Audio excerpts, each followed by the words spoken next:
ngoba mina ngikhathalele kuthenjwa vele ngeke ningithande nonke angisiyo imali.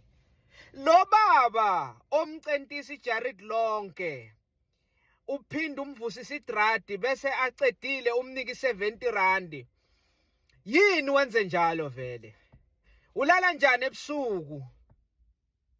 Yindaba siswami lo mama walapho endaweni ongamanga kahle, uNkulunkulu ongambusisanga ngomsebenzi oright, uyawufuna kawutholi, unokumbiza ngama-weekend, umklinisa indlu yonke, uzudilize emakhethini, awashe emakhethini, awashe amafastera, bese umthengela 6 yamabhiya, umnike ne-R100.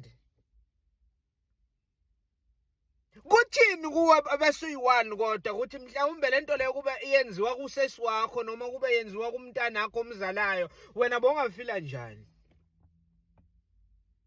Ngisho wena baba ohamba nge4x4, imoto enhle ethandwayo, enhle i4x4, uyambiza lo mfana kamakhelwane ukuthi azoyiwasha njalo ngamasonto ekuseni, uyayiwasha.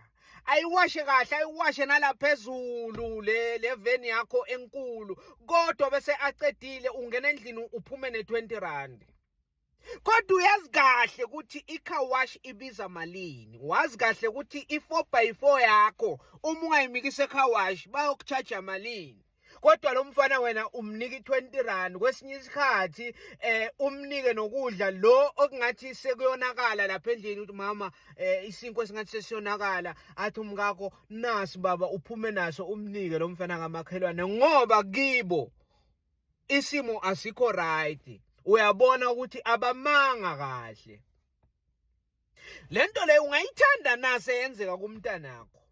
Yes, lo mkhuba lo ukuthi uma uyofuna amaveji ukuthi upheke ibiliboco zangesonto, uye lapha edrobheni kulo mama othengisa estradini, ufike ubambe isitoko sakhe, ubambe amatamata, ama-green pepper akhe namazambane, uthi hayi amaveji akho madala futhi nje uyadura, unyembe ngema-price akhe uthi uyadura futhi nje kube uvele wayiyela eShoprite ngoba eShoprite afresh kanti ashibhile.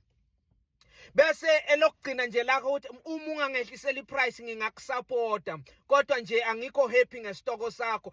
Usho kumama ozamelayo, ozamela abantu bakhe, ngoba nalo mama phela ufuna ukuthi balale badlile ekhaya, avele angakuphenduli kabi, akutshele ukuthi hayi no iprice yami lena, hayi kodwa ke ngoba uyakhala sesangikwehlisele u2 noma u3. Kube leyo mali leyo bekuyoba iprofit yakhe, so yayehlisa ngoba angumuntu anobuntu. Uyithathaphi lento?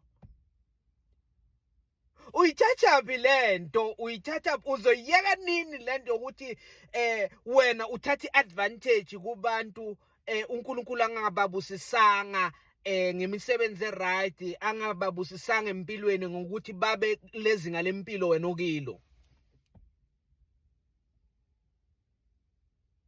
Ngiyabuza.